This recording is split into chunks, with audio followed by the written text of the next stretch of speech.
تو عمران خان کے لیے بھی کوئی سزا نہیں ہو سکتی، لیکن ٹیکنیکلٹی گئی باڑ میں، یہاں پہ اس ملک میں جو اسٹیبلشمنٹ چاہے وہی ہوتا ہے۔ تو اب جو ممبر الیکشن کمیشن ہے نثار درانی، یہ 21 نومبر کو یہ الیکشن کمیشن توہین الیکشن کمیشن کیس کی سماعت کریں گے، اور یاد رہے کہ یہ 2022 کا کیس ہے، 2022 سے لے کے آج تک تقریباً 2 سال جو ہے وہ یہ کیس زیر التوا رہا، یا وہ عمران خان کی دھمکی کے بعد تھوڑا سا سلو ہو گیا، یا اسٹیبلشمنٹ نے کہا تھا کہ ابھی فی الحال اس کو رہنے دے، باقی کیسز وغیرہ کر کے پھر نمٹا دیں گے تو پھر دیکھیں گے۔ تو یہ وہ معاملات تھے جس میں توہین الیکشن کمیشن کی سماعت اب ہوگی، پھر دیکھا جائے گا کہ کیا سزا ہے۔ لیکن یہ 3 کیسز، توہین election commission 190 million pound reference اور اس کے ساتھ توشہ خانہ ریفرنس، یہ 3 کیسز، اس میں سزا کنفرم ہے، یہ اس میں سزا عمران خان کو ملنی ہے، کوئی چاہے نہ چاہے، کوئی کچھ بھی کرے، ان 3 کیسز میں جلد از جلد، یعنی کہ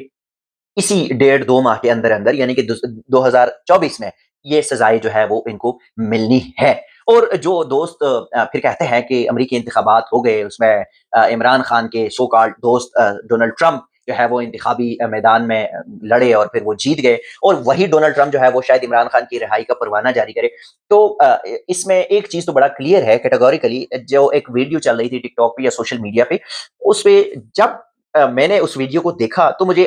مجھے کلیئر ہوگا، آئی ایم ناٹ ایکسپرٹ، لیکن مجھے وہاں پہ لگا کہ یہ جو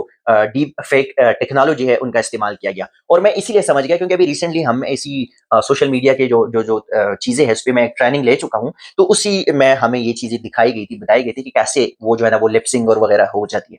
تو وہ پھر اس پہ ڈان نے ایک سٹوری بھی کی، اور ڈان نے بھی کہا کہ یہ لپسنگ ہو گئی ہے یا اس کو ڈب کیا گیا ہے، تو وہ ایک الگ کہانی ہے۔ لیکن عمران خان کی رہائی کے حوالے سے اگر میں بات کر دوں، آل دو کہ امریکہ میں پاکستان کے جو لوگ تھے جنہوں نے فنڈنگ کی ڈونلڈ ٹرمپ کے الیکشن کیمپین میں، ان کا ساتھ دیا، ان کو ووٹ دیا، لیکن اگر تھوڑا سا ہم ماضی میں اس پہ نظر دہرائے، تو جب ڈونلڈ ٹرمپ امریکی صدر منتخب ہوئے 2020 تک، 2016 سے 2020 تک، تب عمران خان بیچ میں آئے تھے، ڈونلڈ ٹرمپ پہلے تھے اور عمران خان بعد میں آئے۔ پھر ڈونلڈ ٹرمپ نے پاکستان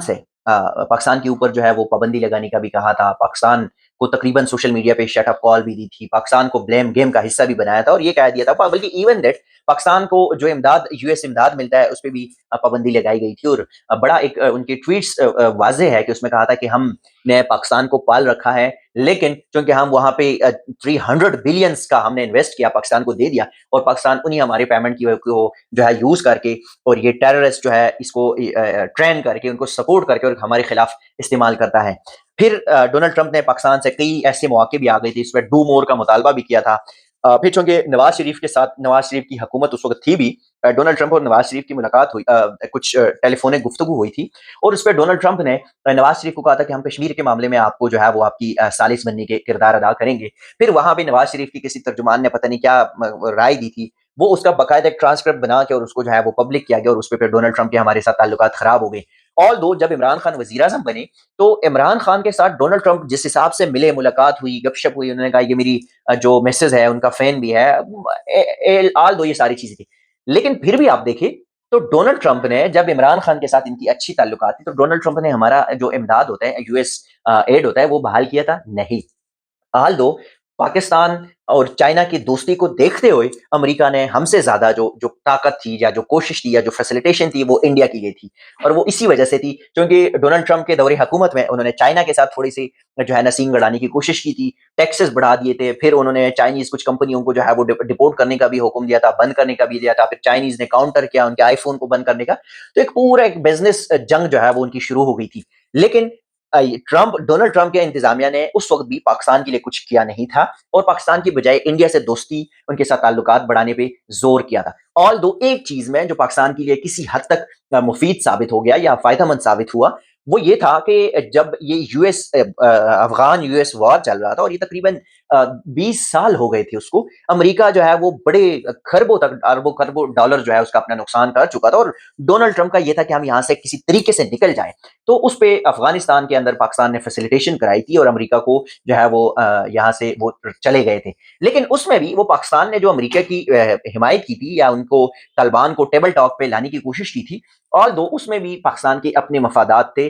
چونکہ پاکستان کے افغانستان اور پاکستان کے تعلقات کچھ بہتر نہیں تھے، نہ حامد کرزئی دور میں، نہ اشرف غنی دور میں، تو پاکستان کو اپنا سیٹ اپ لانے کی کوشش تھی کہ طالبان کے ساتھ ہمارے تعلقات اچھے ہیں۔ اور دو کہ جب عمران خان کی حکومت چلی گئی، اور اس کے بعد پی ڈی ایم کی حکومت آئی تو افغانستان کے ساتھ ہمارے تعلقات پھر خراب ہو گئے، اور ابھی اتنا خراب ہو گئے کہ چائنا کی بہترین تعلقات ہے، وہاں پہ چائنا انویسٹ کر رہی ہے، اس کے ساتھ ساتھ بھارت کی بھی تعلقات اچھے تعلقات ہیں، اور بھارتی ایک وفد، بڑا امپورٹنٹ وفد جو ہے وہ بھی افغانستان طالبان انتظامیہ سے سربراہان سے ان کی ملاقات ہوئی ہے، اور وہاں پہ بھی بھارت جس طرح انہوں نے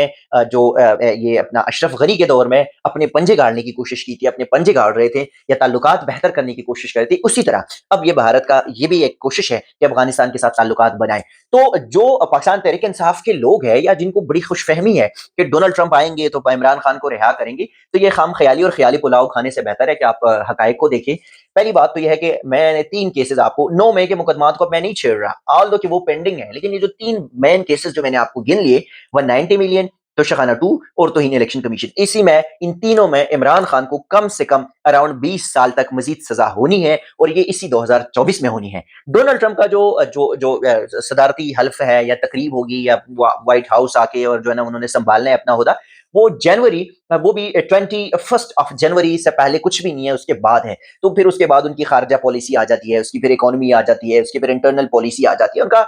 ظاہر ہے جو پریزیڈنٹ آتے ہیں ان کی ٹوٹل پالیسی چینج ہوگی، اور پاکستان کہیں پر بھی نہیں ہوگا،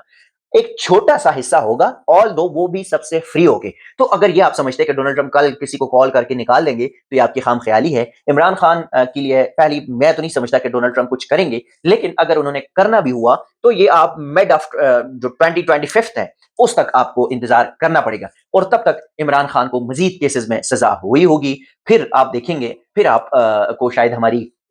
کسی ناقص تجزیے پر کچھ نہ کچھ جو ہے وہ یقین آئے کہ یہ جو امریکی ہے، یہ جو سرخ رنگ کے گورے ہے، یہ اپنی مفادات سے آگے کسی کا کچھ بھلا نہیں چاہتے، نہ انہوں نے ماضی میں ایسا کیا، نہ یہ مستقبل میں بھی ایسا کریں گے۔ ناظرین، یہ تھی آج کی اپڈیٹس، اپنا فیڈ بیک ضرور دیجیے گا، دعا میں یاد رکھیے گا، اپنا ڈھیر سارا خیال رکھیے گا، دیجیے گا اجازت، اللہ حافظ۔